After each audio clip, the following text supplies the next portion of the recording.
புதிய தலைமுறையின் இன்றைய தினத்தில் பல்வேறு செய்திகளை விரிவாக பார்க்க இருக்கிறோம். முதலில் தலைப்புச் செய்திகள். தமிழகத்தில் கொரோனாவால் பாதிக்கப்பட்டோர் எண்ணிக்கை 1000-ஐ தாண்டியது. மேலும் 106 பேருக்கு நோய் தொற்று இருப்பது இன்று கண்டறியப்பட்டது.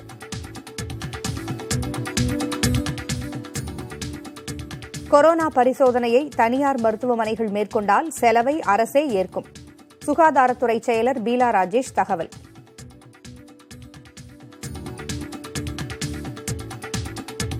திருப்பூரில் இன்று ஒரே நாளில் 35 பேருக்கு நோய் தொற்று. சென்னையில் மொத்தம் 199 பேர் கொரோனாவால் பாதிப்பு.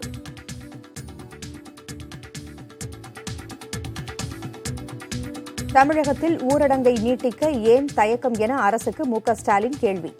கொரோனா தடுப்பு நடவடிக்கைகளை சிறப்பாக செய்யும் அரசை பாராட்ட ஸ்டாலினுக்கு மனம் இல்லை என்று ஜெயக்குமார் பதில்.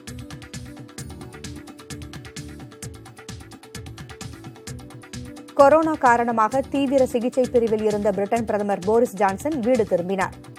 அரசு பணிகளை தற்போது தொடர முடியாது என்றும் அதிகாரிகள் விளக்கம்.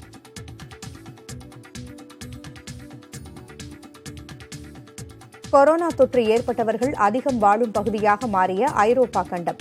பாதிக்கப்பட்டோர் எண்ணிக்கை 8 லட்சத்தை நெருங்குவதால் மக்கள் அதிர்ச்சி.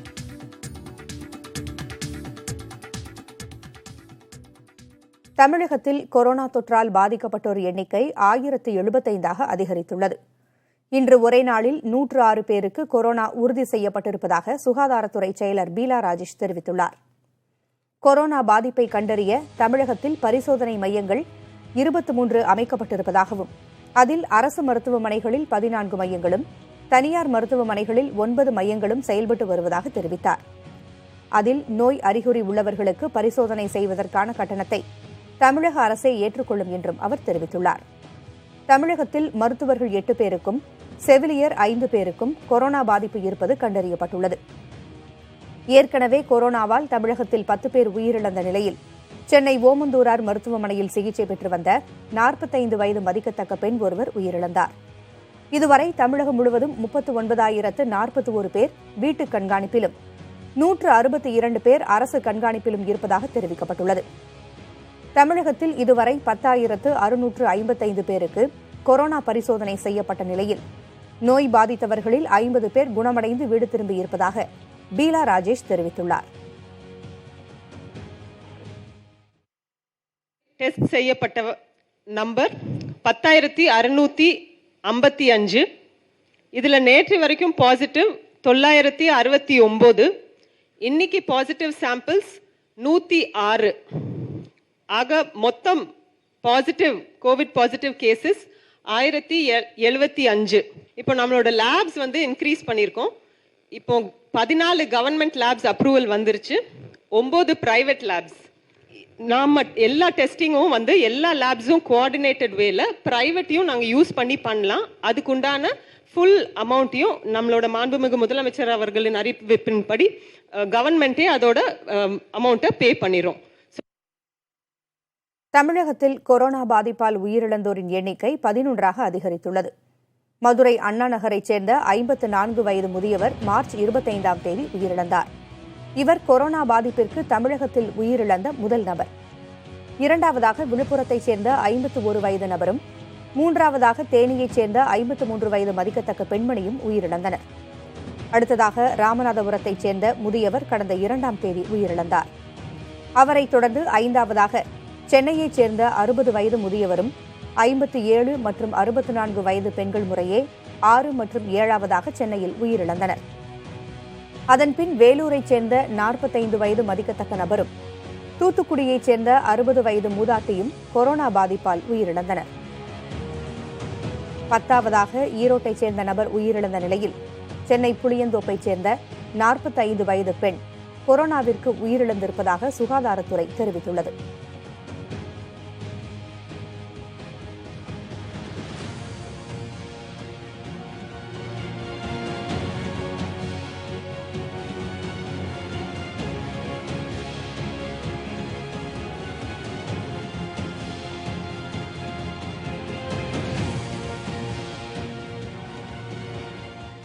திருப்பூரில் கொரோனாவால் இன்று ஒரே நாளில் 35 பேர் பாதிக்கப்பட்டுள்ளனர். தமிழகத்தில் மாவட்ட வாரியாக கொரோனாவால் பாதிக்கப்பட்டவர்களின் எண்ணிக்கையை பார்க்கலாம்.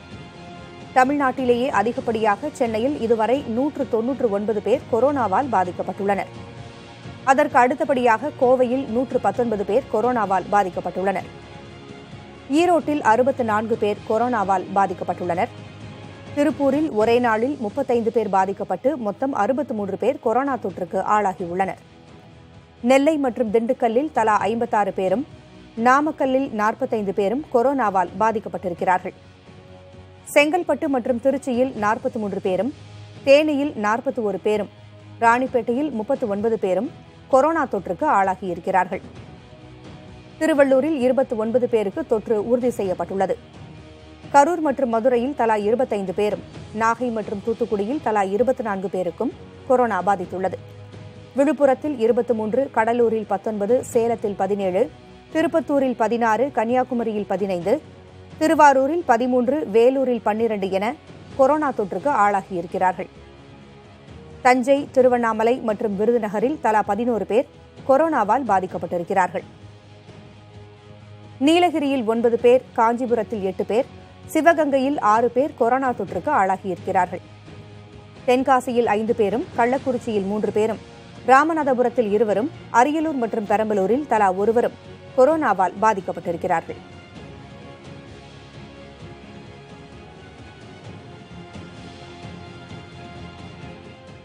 தமிழகத்தில் கொரோனாவால் பாதிக்கப்பட்டவர்களின் எண்ணிக்கை நாளுக்கு நாள் அதிகரித்து வருகிறது. மார்ச் 31 அன்று ஒரே நாளில் 57 பேர் நோய் தொற்று கண்டறியப்பட்டது. அதன்பின் கொரோனா உறுதியானவர்களின் எண்ணிக்கை மெல்ல உயர்ந்து கொண்டே வருகிறது. ஏப்ரல் 1ஆம் தேதி ஒரே நாளில் அதிகபட்சமாக 110 பேருக்கு கொரோனா பாதிப்பு உறுதி செய்யப்பட்டது. ஏப்ரல் 2ஆம் தேதி 75 பேருக்கு கொரோனா உறுதியான நிலையில் ஏப்ரல் 3ஆம் தேதி 102 பேருக்கு நோய் தொற்று உறுதி செய்யப்பட்டது.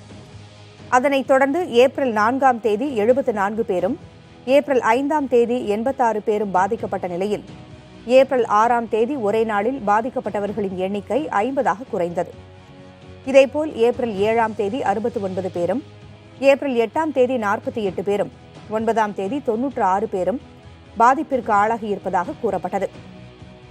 ஏப்ரல் 10ஆம் தேதி 77 பேருக்கும், 11ஆம் தேதி 58 பேருக்கும் நோய் தொற்று இருப்பது கண்டறியப்பட்டுள்ள நிலையில் 12ஆம் தேதி 106 பேருக்கு கொரோனா பாதிப்பு இருப்பது கண்டறியப்பட்டிருப்பதாக சுகாதாரத்துறை தெரிவித்துள்ளது.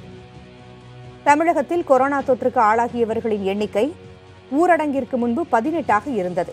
அந்த எண்ணிக்கை நாளுக்கு நாள் அதிகரித்துக் கொண்டே வருகிறது. மார்ச் 31ஆம் தேதி தமிழகத்தில் 124 பேர் கொரோனாவால் பாதிக்கப்பட்டிருந்த நிலையில் அந்த எண்ணிக்கை தற்போது 1075ஆக அதிகரித்துள்ளது.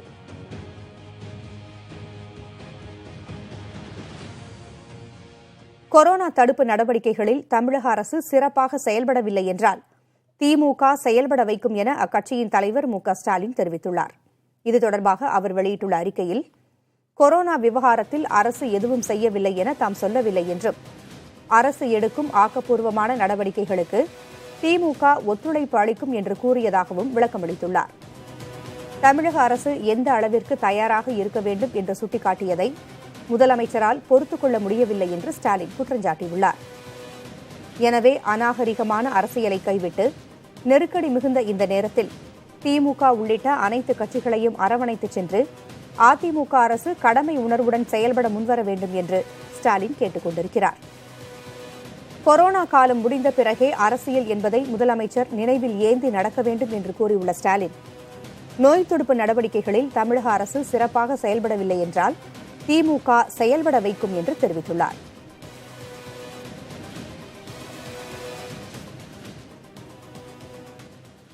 கொரோனா தொடர்பாக சுகாதாரத்துறை அமைச்சர் விஜயபாஸ்கருக்கு பதிலாக தலைமைச் செயலாளரும் சுகாதாரத்துறை செயலாளரும் செய்தியாளர்களை சந்திப்பது ஏன் என்ற திமுக தலைவர் மு.க.ஸ்டாலின் கேள்விக்கு மீன்வளத்துறை அமைச்சர் ஜெயக்குமார் பதிலளித்திருக்கிறார். சென்னையில் செய்தியாளர்களை சந்தித்த அவர், கொரோனா தடுப்பு நடவடிக்கைகள் குறித்து முதலமைச்சர் எடப்பாடி பழனிசாமி 7 முறை ஆலோசனை நடத்தியிருக்கிறார் என்றும் 19 பேர் கொண்ட மருத்துவக் குழு அமைக்கப்பட்டிருக்கிறது என்றும் தெரிவித்தார். மேலும் முதலமைச்சரின் யதார்த்தமான கருத்துக்களை கூட திமுக தலைவர் ஸ்டாலின் விமர்சிப்பதாக தெரிவித்த அமைச்சர் ஜெயக்குமார், நாட்டிலேயே தமிழகத்தில்தான் கொரோனா தடுப்பு பணிகள் சிறப்பாக நடைபெறுவதாக தெரிவித்தார். தலைமைச் செயலாளரும் சுகாதாரத்துறை செயலாளரும் தொடர்ந்து செய்தியாளர்களை சந்தித்து வருவது குறித்த திமுக தலைவர் ஸ்டாலினின் குற்றச்சாட்டிற்கு பதிலளித்த அவர், அனைத்து துறைகளின் நிர்வாக அதிகாரி என்ற பொறுப்பை வகித்து வருவதால் தலைமைச் செயலாளர் பதிலளிப்பதாக கூறினார்.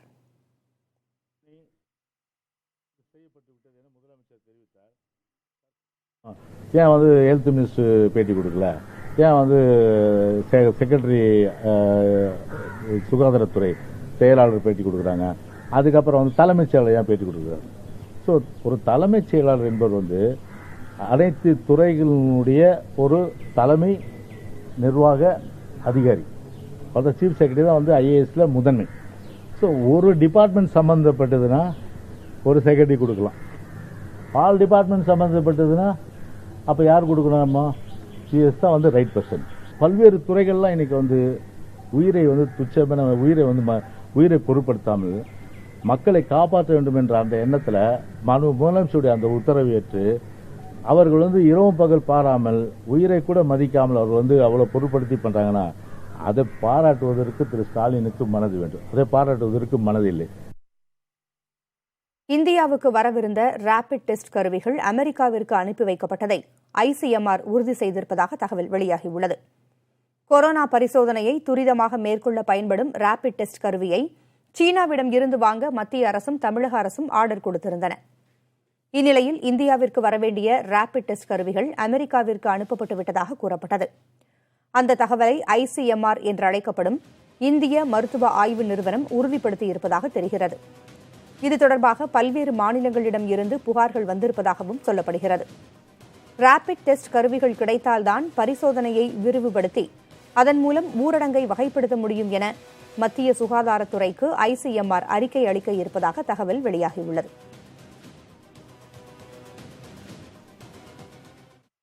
கொரோனா தொற்று ஏற்பட்டு லண்டன் மருத்துவமனையில் சிகிச்சை பெற்று வந்த பிரிட்டன் பிரதமர் போரிஸ் ஜான்சன் வீடு திரும்பியுள்ளார். பிரிட்டன் பிரதமர் போரிஸ் ஜான்சனுக்கு கடந்த மாதம் 27ஆம் தேதி கொரோனா வைரஸ் தொற்று இருப்பது உறுதி செய்யப்பட்டது. இருப்பினும் அவர் வீட்டில் இருந்தபடியே பிரதமர் அலுவலக பணிகளை மேற்கொண்டு வந்தார்.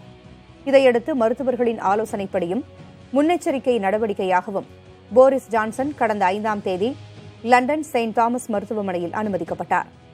அங்கு அவரது உடல்நிலை மோசமடையவே கடந்த 6ஆம் தேதி தீவிர சிகிச்சை பிரிவிற்கு மாற்றப்பட்டார்.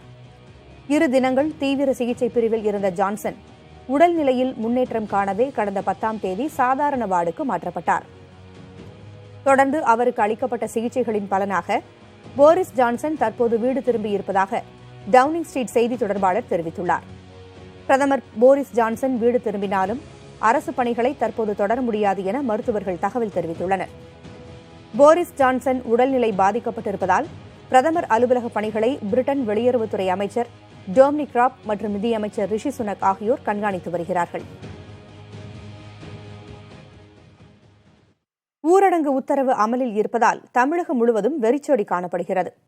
முக்கிய நகரங்களில் ட்ரோன் கேமரா மூலம் புதிய தலைமுறை படம் பிடித்த பிரத்யேக காட்சிகளை பார்க்கலாம்.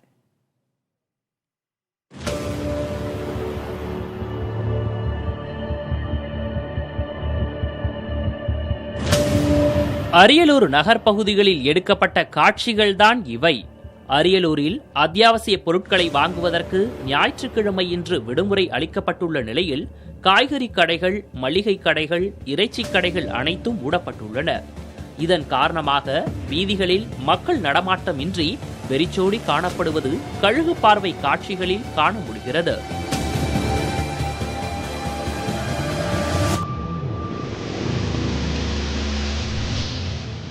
எப்போதும் பரபரப்பாக காணப்படும் நாகை கடற்கரை மக்கள் நடமாட்டமின்றி வெறிச்சோடி காணப்படுகிறது. மீனவர்கள் கடலுக்கு செல்லாததால் படகுகள் கரையில் நிறுத்தப்பட்டுள்ளன.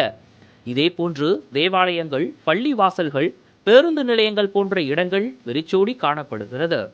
ட்ரோன் கேமரா மூலம் புதிய தலைமுறை படம் பிடித்த பிரத்யேக காட்சிகள் இவையாகும்.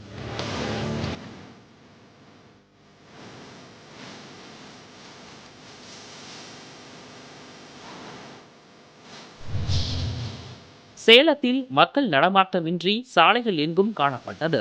ஊரடங்கு உத்தரவை கடைபிடிக்கும் விதமாக மக்கள் வீடுகளில் இருந்தனர். கழுகு பார்வையில் அந்த காட்சிகளை நம்மால் காண முடிந்தது.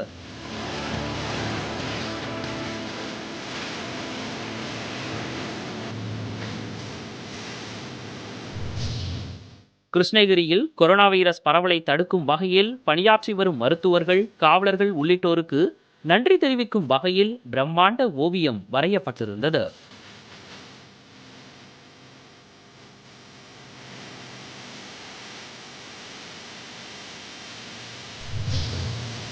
கொரோனா குறித்த விழிப்புணர்வை ஏற்படுத்தும் விதமாக திருவண்ணாமலையில் முக்கிய சாலையில் ஓவியம் வரையப்பட்டுள்ளது. கொரோனா வைரஸ் போன்று ஓவியம் வரைந்து தனித்திரு, விழித்திரு, வீட்டிலிரு என்ற வாசகம் இடம்பெற்றிருந்தது. மக்கள் ஆங்காங்கே சில இடங்களில் நடமாடுவது ட்ரோன் கேமரா மூலம் காண முடிந்தது.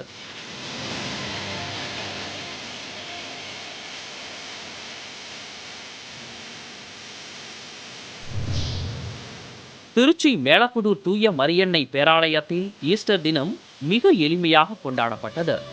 தனிமனித இடைவெளியை கடைபிடிப்பதன் காரணமாக விழாவில் யாரும் பங்கேற்கவில்லை.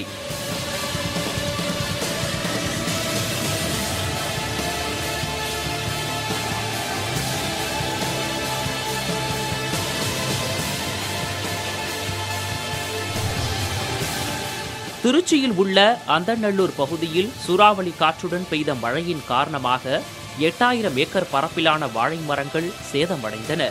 சூறாவளி காற்றால் சேதமடைந்த வாழைகளை கழுகு பார்வை மூலம் காணலாம்.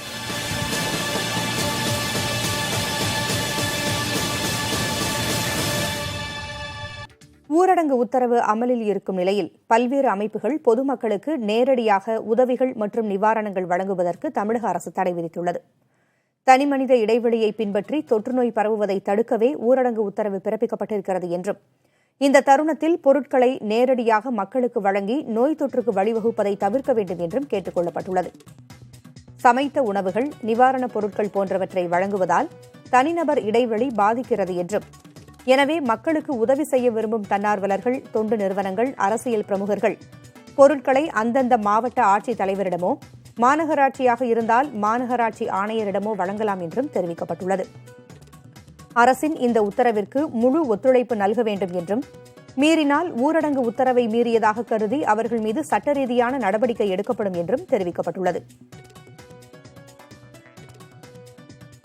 கொரோனா தடுப்புக்கான மருத்துவ உபகரணங்களை மாநில அரசுகள் நேரடியாக கொள்முதல் செய்யக்கூடாது என மத்திய அரசின் அறிவிப்பிற்கு மதிமுக பொதுச் செயலாளர் வைகோ கண்டனம் தெரிவித்துள்ளார். அரசியல் சட்டத்தின் 7வது அட்டவணையில் உள்ள மாநில அதிகாரங்களின் பட்டியலில் பொது சுகாதாரம், மக்கள் நல்வாழ்வு ஆகியவை மாநில அரசின் கட்டுப்பாட்டின் கீழ் வருவதாக குறிப்பிட்டுள்ளார். பாதுகாப்பு சாதனங்கள், முகக்கவசங்கள், கையுறைகள், வெண்டிலேட்டர்கள் உள்ளிட்டவற்றை மத்திய அரசுதான் கொள்முதல் செய்யும் என்ற அறிவிப்பு எதேச்சதிகாரமாக இருப்பதாகவும் அதனை திரும்பப் பெற வேண்டும் என்றும் வைகோ வலியுறுத்தியுள்ளார்.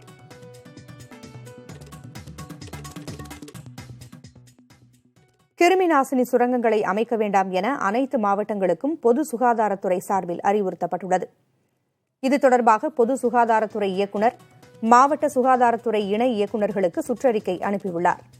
அதில் கிருமிநாசினி சுரங்கங்கள் மூலம் வைரஸ் மற்றும் பாக்டீரியாக்கள் அழிக்கப்படுவதில்லை என உலக சுகாதார அமைப்பு தெரிவித்திருப்பது சுட்டிக்காட்டப்பட்டுள்ளது. மேலும் கிருமிநாசினி சுரங்கங்களுக்கு சென்று திரும்பும் மக்கள் கை கழுவுதலை செய்வதில்லை என்பதால் அது பாதுகாப்பற்றது என்றும் தெரிவிக்கப்பட்டுள்ளது. கிருமி நாசினியான ஆல்கஹால் மற்றும் குளோரின் போன்றவற்றை உடல் மீது பீச்சினால் ஆபத்தை ஏற்படுத்துவதோடு மட்டுமல்லாமல் பயனற்றதும் கூட என பொது சுகாதாரத்துறை தெரிவித்துள்ளது. எனவே கிருமிநாசினி சுரங்கங்களை ஏற்படுத்த வேண்டாம் என்றும், ஏற்கனவே உருவாக்கப்பட்டவற்றை பயன்படுத்த வேண்டாம் என்றும் அறிவுறுத்தப்பட்டுள்ளது. ஊரடங்கு அமலில் உள்ளதால் சட்டமேதை டாக்டர் அம்பேத்கர், சுதந்திர போராட்ட வீரர் தீரன் சின்னமலை ஆகியோரது பிறந்தநாள் நிகழ்ச்சிகளில் அவர்களது திருவுருவச் சிலைக்கு மாவட்ட ஆட்சியர்கள் மட்டும் மாலை அணிவித்து மரியாதை செலுத்துவார்கள் என்று தமிழக அரசு தெரிவித்துள்ளது. இது தொடர்பாக வெளியிடப்பட்டுள்ள செய்திக்குறிப்பில், நாளை மறுநாள் அம்பேத்கரின் பிறந்தநாள் அன்று சென்னை துறைமுகத்தில் உள்ள அவரது சிலைக்கு மாவட்ட ஆட்சியர் மரியாதை செலுத்துவார் என்று தெரிவிக்கப்பட்டுள்ளது. அதேபோல் ஏப்ரல் 17ஆம் தேதி தீரன் சின்னமலை பிறந்த தினத்தன்று கிண்டி தொழிற்பேட்டையில் உள்ள அவரது சிலைக்கு மாவட்ட ஆட்சியர் மரியாதை செலுத்துவார் என்று தமிழக அரசு கூறியுள்ளது. 144 தடை உத்தரவு காரணமாக இந்த நிகழ்ச்சிகளில் பொதுமக்கள் கலந்து கொள்ள வேண்டாம் என்றும், நினைவிடங்களுக்கு செல்வதை தவிர்க்குமாறும் தமிழக அரசு கேட்டுக் கொண்டிருக்கிறது. திருப்பூரில் முகக்கவசம் அணிந்து வந்தால் தக்காளியை தள்ளுபடி விலையில் தருவதாக அறிவித்து கூவி கூவி விற்பனை செய்த வியாபாரியின் வீடியோ சமூக வலைதளங்களில் வைரலாகி வருகிறது. திருப்பூர் பழைய பேருந்து நிலையம் அருகே அமைந்துள்ள தினசரி சந்தையில் தக்காளி கிலோ 15 ரூபாய்க்கு விற்கப்பட்டு வருகிறது. இந்நிலையில் அங்கு கடை வைத்துள்ள வியாபாரி ஒருவர் முகக்கவசம் அணிந்து வரும் வாடிக்கையாளர்களுக்கு கிலோ 12 ரூபாய்க்கு தக்காளி விற்கப்படும் என கூவி கூவி விற்பனை செய்துள்ளார். விழிப்புணர்வை ஏற்படுத்தும் வகையிலான இந்த நூதன விற்பனை முறையை அங்கு சென்ற வாடிக்கையாளர் ஒருவர் வீடியோவாக பதிவு செய்து ட்விட்டரில் பகிர்ந்தார். அந்த வீடியோவை தற்போது திருப்பூர் மாவட்ட ஆட்சியர் விஜயகார்த்திகேயனும் தனது ட்விட்டர் பக்கத்தில் பகிர்ந்திருக்கிறார்.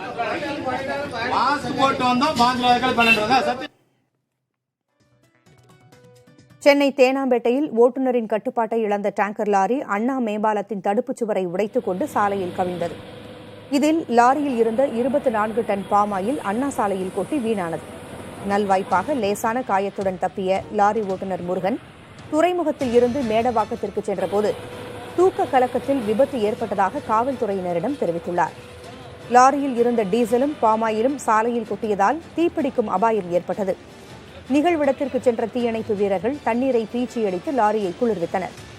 மேலும் பாமாயிலில் சிக்கி வாகன ஓட்டிகள் வழுக்கி விடாமல் இருக்க சோப்பு கலந்த நீரை பீச்சியடித்து சாலை சுத்தம் செய்யப்பட்டது.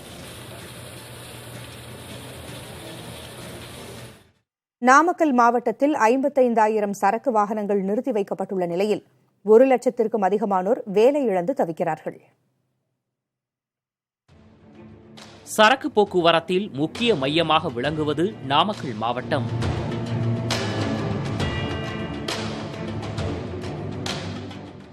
இங்கு லாரி, டெம்போ, சரக்கு ஆட்டோ என 55,000 சரக்கு வாகனங்கள் இயக்கப்பட்டு வருகின்றன. இவை அனைத்தும் கடந்த மாதம் 24ஆம் தேதி முதல் இயங்கவில்லை.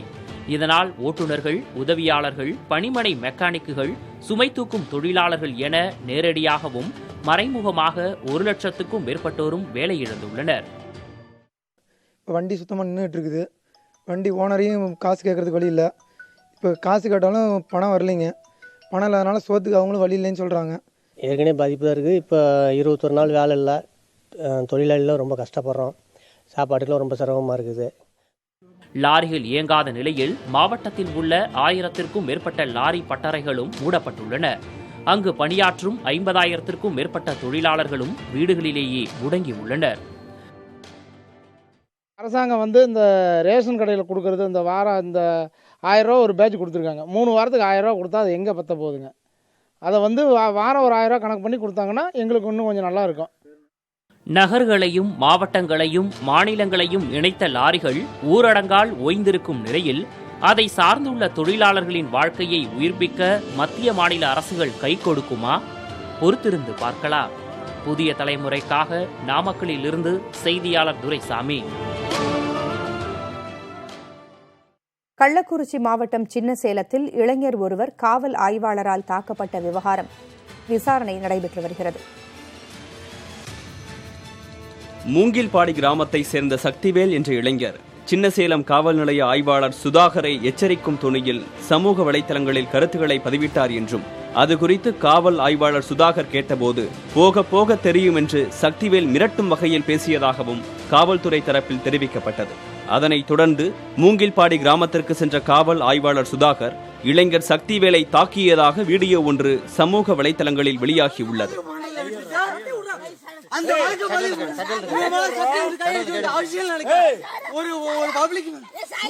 கொரோனா வைரஸ் பாதிப்பினால் நாடு முழுவதும் நெருக்கடியான சூழல் நிலவி வரும் இந்த சமயத்தில் தமிழக காவல்துறையினர் தங்களது சிறப்பான பங்களிப்பை தொடர்ந்து அளித்து வருகின்றனர். ஊரடங்கு உத்தரவு பிறப்பிக்கப்பட்டதும் சென்னையில் போக்குவரத்து பணியில் ஈடுபட்டிருந்த காவலர் வீட்டை விட்டு வெளியே வர வேண்டாம் என்று பொதுமக்களிடம் அன்புடன் கேட்டுக்கொண்டது அனைவர் மத்தியிலும் நெகிழ்ச்சியை ஏற்படுத்தியது. அதுபோல தமிழ்நாடு முழுவதும் காவல்துறையினர் இரவு பகலாக ஓய்வின்றி பணியாற்றி வருகின்றனர். கடுமையான பணிச்சுமைக்கு இடையிலும் கொரோனா வைரஸை முற்றிலும் அழிக்க வேண்டும் என்ற நோக்கத்தில் மக்கள் மீது மிகுந்த அக்கறையுடன் நடந்து கொள்கின்றனர். இதற்கிடையே காவல் ஆய்வாளர் ஒருவர் இளைஞரை தாக்கியதாக எழுந்திருக்கும் புகார் பொதுமக்கள் முகம் சுளிக்கும் வகையில் உள்ளது. மேலும் தாக்குதல் சம்பவம் தொடர்பாக காவல்துறையினர் விசாரணை மேற்கொண்டும் வருகின்றனர். மருத்துவர்கள் மற்றும் மருத்துவ பணியாளர்களுக்கு உரிய பாதுகாப்பு வழங்கிட வேண்டும் என அனைத்து மாநில அரசுகளுக்கும் மத்திய உள்துறை அமைச்சகம் கடிதம் எழுதியுள்ளது. இது தொடர்பாக வெளியிடப்பட்டுள்ள தகவலில், நாடு முழுவதும் மருத்துவர்கள் மீது தாக்குதல் நடத்தப்படுவதாக வெளியாகும் செய்திகள் கவலை அளிப்பதாக தெரிவிக்கப்பட்டுள்ளது. கிராமப்புறங்களில் வீடுகளுக்கு சென்று சேவையாற்றும் மருத்துவ பணியாளர்களுக்கு காவல்துறை பாதுகாப்பு வழங்கப்பட வேண்டும் என்று கேட்டுக் கொள்ளப்பட்டுள்ளது. மருத்துவ பணியாளர்களின் பாதுகாப்பை உறுதி செய்வது மாநில அரசுகளின் கடமை என்று தெரிவித்துள்ள மத்திய உள்துறை அமைச்சகம், நெருக்கடி நேரத்தில் அரசின் நடவடிக்கைகளுக்கு மக்கள் ஒத்துழைக்க வேண்டும் என்றும் வலியுறுத்தியுள்ளது. மதுரையில் தனிமைப்படுத்தப்பட்ட பகுதியைச் சேர்ந்த மக்கள் திடீரென போராட்டத்தில் ஈடுபட்டதால் பரபரப்பு ஏற்பட்டது. மதுரை மாவட்டத்தில் மேலமடை, தபால் தந்தி நகர், நரிமேடு புறநகர் பகுதிகளான மேலூர், ஏழுமலை உள்ளிட்ட 10 பகுதிகள் தனிமைப்படுத்தப்பட்ட பகுதிகளாக அறிவிக்கப்பட்டுள்ளன. இந்த பகுதிகளில் உள்ள மக்கள் வெளியே வருவதை தடுக்கும் வகையில் தடுப்புகள் ஏற்படுத்தப்பட்டுள்ளன. இப்பகுதிகளில் உள்ள மக்களுக்கு மாநகராட்சி சார்பில் முக்கிய தேவைகளான தண்ணீர், காய்கறிகள் போன்றவை விநியோகிக்கப்பட்டு வருகின்றன. இந்நிலையில் மேலமடை யாகப்பா நகர் பகுதியில் வசிக்கும் மக்கள் கூலி தொழில் செய்து வரும் தங்களை வெளியே செல்ல அனுமதிக்காததால் அதிகம் பாதிக்கப்படுவதாக கூறி போராட்டத்தில் ஈடுபட்டனர்.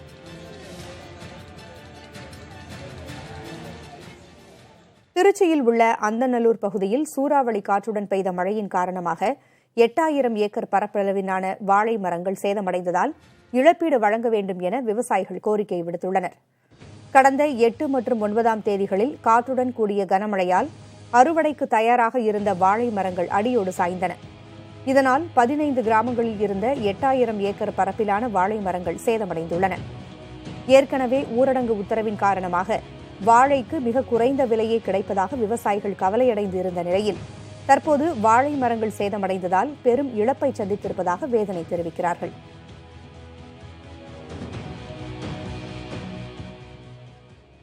அனைத்து மாவட்ட விவசாயிகளிடம் இருந்தும் நெல் மூட்டைகளை தங்கு தடையின்றி கொள்முதல் செய்ய தமிழகம் தயாராக இருப்பதாக உணவுத்துறை அமைச்சர் காமராஜ் தெரிவித்துள்ளார்.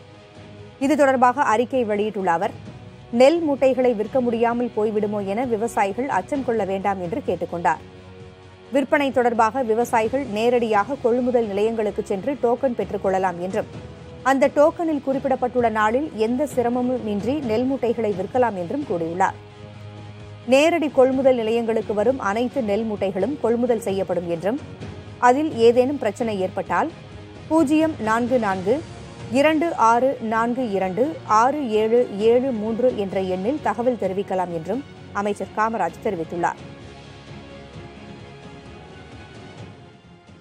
கேரள மாநிலம் இடுக்கி மாவட்டத்தில் கொரோனாவால் பாதிக்கப்பட்ட 10 பேரும் பூரண நலமடைந்து வீடு திரும்பியிருக்கிறார்கள். இடுக்கியின் மூணாறில் தங்கியிருந்த பிரிட்டனைச் சேர்ந்த பைரன் என்பவருக்கு முதன்முதலாக கொரோனா தொற்று ஏற்பட்டது. அவர் எர்ணாகுளம் அரசு மருத்துவமனையில் சிகிச்சை பெற்று குணமடைந்தார்.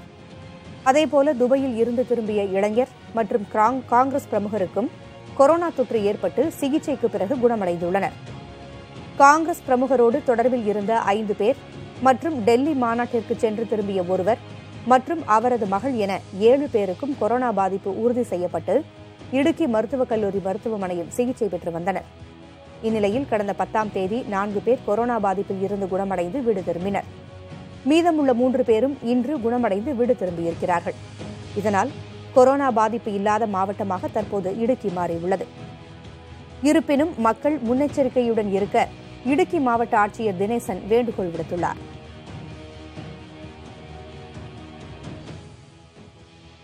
ஈஸ்டர் பண்டிகையை முன்னிட்டு சென்னையில் உள்ள கடைகளில் பிரியாணி வாங்குவதற்காக பொதுமக்கள் நீண்ட வரிசையில் காத்திருந்தனர். ஈஸ்டர் பண்டிகையை கொண்டாடும் மக்கள் ஊரடங்கு உத்தரவால் தேவாலயங்களுக்கு செல்ல முடியாத நிலையில் வீட்டிலேயே கொண்டாடினர். இந்நிலையில் பண்டிகை தினத்தை முன்னிட்டு சென்னையில் பல்வேறு பிரியாணி கடைகளில் பிரியாணி வாங்குவதற்காக மக்கள் குவிந்திருந்தனர். கொரோனா முன்னெச்சரிக்கையாக மக்கள் அனைவரும் தனிமனித இடைவெளியை கடைபிடித்திருந்தனர். கையுறை மற்றும் முகக்கவசம் அணிந்து அரசாங்கம் தெரிவிக்கும் அனைத்து முன்னெச்சரிக்கை நடவடிக்கைகளையும் பின்பற்றியே உணவு தயாரிப்பதாக கடை உரிமையாளர்கள் தெரிவித்துள்ளனர். மதுரையில் நியாய விலைக்கடை ஊழியர்கள் உணவுப் பொருட்களை கடத்தும் வீடியோ அதிர்வலைகளை உருவாக்கியுள்ளது. இந்த கடத்தலுக்கு உடந்தையாக இருந்த ஊழியர் பணியிடை நீக்கம் செய்யப்பட்டார். மதுரை சிம்மக்கல் முத்து இருளப்பர் பண்டிதர் தெருவில் இருந்து நியாய விலைக் கடையில் இருந்து கடந்த 9ஆம் தேதி அதிகாலை அரிசி, பருப்பு, சர்க்கரை உள்ளிட்ட அத்தியாவசிய பொருட்கள் வாகனம் மூலம் கடத்தப்பட்டன. இந்த காட்சிகள் வலைதளங்களில் வேகமாக பரவின.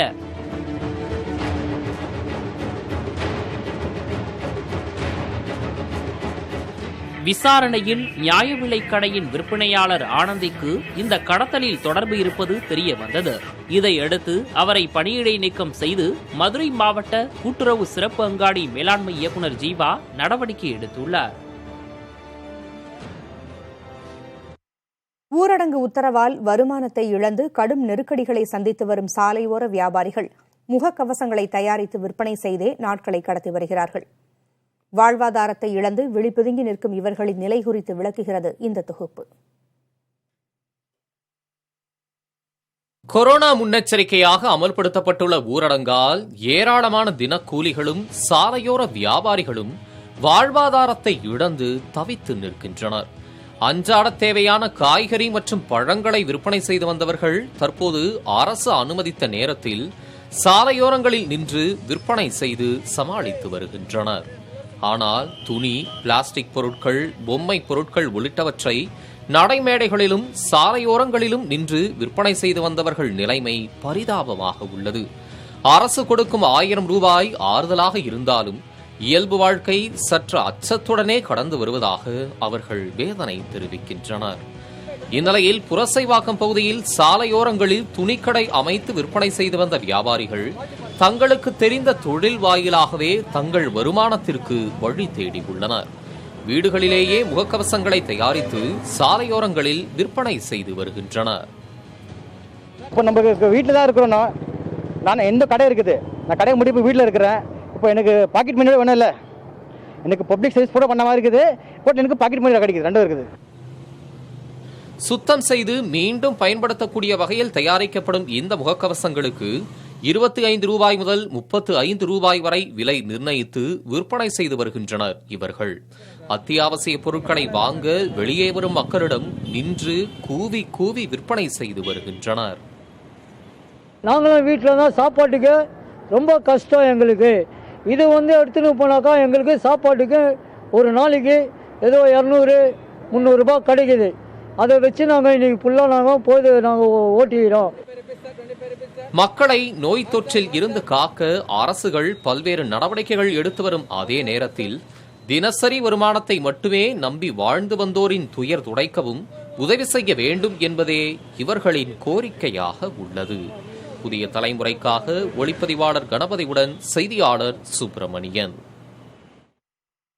தகவல் பரிமாற்றத்திற்கு உபயோகிக்கப்பட்டு வந்த வாட்ஸ்அப் தற்போது பாடம் நடத்தவும் பயன்பட தொடங்கியுள்ளது. கொரோனா அச்சம் காரணமாக ஊரடங்கு உத்தரவு நடைமுறையில் இருக்கும் இந்த நேரத்தில் இணைய வழியில் வகுப்புகளை நடத்துவது குறித்து திட்டமிடுமாறு பள்ளிகளுக்கு மத்திய மனிதவள மேம்பாட்டு அமைச்சகம் அறிவுறுத்தியது. அதனைத் தொடர்ந்து பல பள்ளிகள் இணையம் மூலம் ஆசிரியர்கள் மற்றும் மாணவர்களை இணைத்துள்ளன. சென்னை ஐஐடி வளாகத்தில் உள்ள கேந்திரிய வித்யாலயா பள்ளி ஜூம் ஆப்பை பயன்படுத்தி மாணவர்களுக்கு பாடம் நடத்துகிறது. அதேபோல் சென்னை கோடம்பாக்கத்தில் உள்ள கேந்திரிய வித்யாலயா பள்ளி வாட்ஸ்அப் மூலம் பாடம் நடத்தி வருகிறது. வீட்டிலிருந்தபடியே வாட்ஸ்அப் மூலம் மாணவர்களுக்கு பாடம் நடத்துகின்றனர் ஆசிரியர்கள். அதேபோல் ஹோம் ஒர்க்கும் தரப்படுகிறது. வீட்டு பாடத்தை முடித்து அதனை புகைப்படம் எடுத்து வாட்ஸ்அப் மூலம் மாணவர்கள் அனுப்புகின்றனர். அதில் ஏதேனும் தவறுகள் இருந்தால் திருத்தி மீண்டும் மாணவர்களுக்கு ஆசிரியர்கள் அனுப்புகின்றனர். இதன் மூலம் வாட்ஸ்அப் என்று அழைக்கப்படும் கட்சவி அஞ்சல் கல்வி அஞ்சலாக மாறியிருக்கிறது. ஐரோப்பாவில் கொரோனாவால் உயிரிழந்தோர் எண்ணிக்கை 75,000-ஐ கடந்துள்ளது. ஒட்டுமொத்த ஐரோப்பாவில் இத்தாலி, பிரான்ஸ் மற்றும் பிரிட்டனில் மட்டும் 80% உயிரிழப்புகள் ஏற்பட்டுள்ளன. சீனாவில் பெரும் பாதிப்பை ஏற்படுத்திய கொரோனா வைரஸ் தற்போது உலகம் முழுவதும் 200க்கும் மேற்பட்ட நாடுகளில் பரவியுள்ளது. நாளுக்கு நாள் நோய் தொற்றால் பாதிக்கப்பட்டவர்களின் எண்ணிக்கை அதிகரித்து வரும் நிலையில் ஐரோப்பாவில் அதிக அளவில் உயிரிழப்புகள் ஏற்பட்டு வருகின்றன. ஐரோப்பாவில் அதிகபட்சமாக இத்தாலியில் மட்டும் உயிரிழந்தோர் எண்ணிக்கை 20,000-ஐ நெருங்கியுள்ளது. அதைத் தொடர்ந்து ஸ்பெயினில் உயிரிழப்பு 17,000-ஐயும், பிரான்சில் 14,000-ஐயும், பிரிட்டனில் 10,000-ஐயும் நெருங்கி வருகிறது. சிங்கப்பூரில் கொரோனா பாதிப்புகள் அதிகரித்து வருவதை அடுத்து இன்று முதல் வெளியே வரும் அனைவரும் முகக்கவசம் அணிய வேண்டும் என்று அந்நாட்டு அரசு உத்தரவிட்டுள்ளது. சிங்கப்பூரில் முதலில் கொரோனா தொற்று கட்டுக்குள் இருந்த நிலையில் தற்போது 2,300 பேருக்கு தொற்று உறுதி செய்யப்பட்டுள்ளது. புதிதாக 119 பேர் தொற்றுக்கு ஆளாகியிருப்பதால் கொரோனா தடுப்பு நடவடிக்கைகளில் சிங்கப்பூர் அரசு தீவிரம் காட்டி வருகிறது. இதன்படி பேரங்காடிகள், வணிக வளாகங்கள், காய்கறி சந்தைகளுக்கு வருவோர் கட்டாயம் முகக்கவசம் அணிந்திருக்க வேண்டும் என்று அறிவுறுத்தப்பட்டுள்ளது. கடற்கரை மற்றும் விளையாட்டு மைதானங்கள் மூடப்பட்டுள்ளன. கட்டுப்பாடுகளை மீறுவோர் சட்டத்தின் முன் நிறுத்தப்படுவார்கள் என்று அந்நாட்டு அரசு எச்சரித்துள்ளது. மக்கள் அனைவரும் அச்சத்தை விடுத்து நம்பிக்கையுடன் இருக்க வேண்டும் என போப் பிரான்சிஸ் வலியுறுத்தியுள்ளார். வாட்டிகனில் உள்ள புனித பீட்டர் தேவாலயத்தில் ஈஸ்டர் தின பிரார்த்தனை நடைபெற்றது. வழக்கமாக ஏராளமான கிறிஸ்தவர்கள் பங்கேற்கும் பிரார்த்தனையில் கொரோனா கட்டுப்பாடுகளால் 20 பேர் மட்டுமே கலந்து கொண்டனர். வழக்கமாக நீண்ட நேரம் நடைபெறும் இந்த பிரார்த்தனை குறைந்த நேரத்தில் முடிவடைந்தது. வழிபாட்டின் போது உரையாற்றிய போப் பிரான்சிஸ், எதிர்காலத்தை பற்றி அச்சப்படாமல் நம்பிக்கையுடன் இருப்பதே கடவுளின் செய்தி என்று கூறினார்.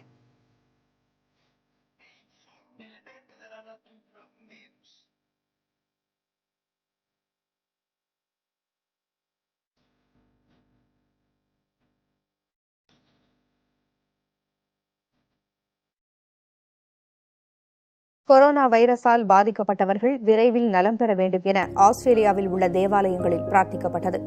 ஆஸ்திரேலியாவில் பல்வேறு தேவாலயங்களில் ஈஸ்டர் தின வழிபாடு நடைபெற்றது. கொரோனா பரவலை தவிர்க்கும் வகையில் இந்த பிரார்த்தனைகளில் மக்கள் பங்கேற்க தடை விதிக்கப்பட்டது. ஈஸ்டர் தினத்தில் இயேசு கிறிஸ்துவின் போதனைகள் வாசிக்கப்பட்டு உலகம் முழுவதும் கொரோனா வைரஸ் கட்டிற்குள் கொண்டுவரப்பட வேண்டும் என்று வழிபாடு நடத்தப்பட்டது. இந்த பிரார்த்தனைகளை ஆன்லைன் மூலமாக காணும் வசதி ஏற்படுத்தப்பட்டதால் ஏராளமானவர்கள் வழிபாட்டில் இணையம் வழியாக இணைந்தனர். இதேபோல பிலிப்பைன்ஸில் உள்ள தேவாலயங்களில் நடைபெற்ற பிரார்த்தனைகளும் ஆன்லைன் மூலமாக ஒளிபரப்பப்பட்டன. இங்கிலாந்தை தொடர்ந்து நெதர்லாந்து நாட்டிலும் 5G அலைக்கற்றை கோபுரங்கள் தீயிட்டு எரிக்கப்படும் சம்பவங்கள் நடந்து வருகின்றன. 5G அலைக்கற்றைகளே கொரோனா பரவலுக்கு காரணம் என்ற அச்சம் அங்கு அதிகரித்துள்ளது. நெதர்லாந்து நாட்டில் கடந்த வாரத்தில் 4 இடங்களில் புதிய 5G அலைக்கற்றை கோபுரங்கள் எரிக்கப்பட்டன. 5G கோபுரங்களை அமைக்கக்கூடாது என்று எதிர்ப்பு தெரிவித்து வரும் அமைப்பு இந்த செயலில் ஈடுபட்டதாக குற்றம் சாட்டப்படுகிறது. தீயிட்டு எரித்ததோடு மட்டுமின்றி ஒரு இடத்தில் 5G எதிர்ப்பு வாசகங்களும் எழுதப்பட்டுள்ளன.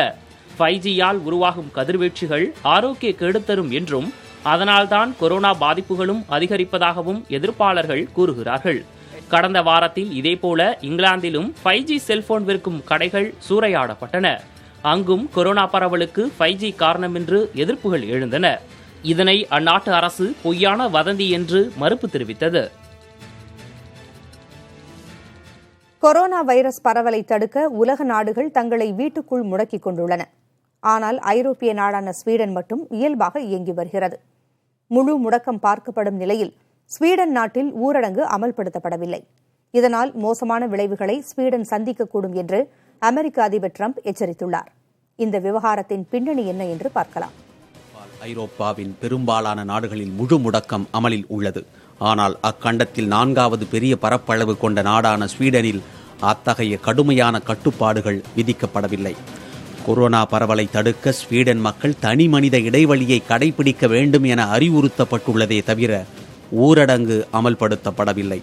பள்ளிகள், கல்லூரிகள், மதுபான விடுதிகள், உணவகங்கள் உள்ளிட்டவை எந்தவித தடையுமின்றி இயங்கி வருகின்றன.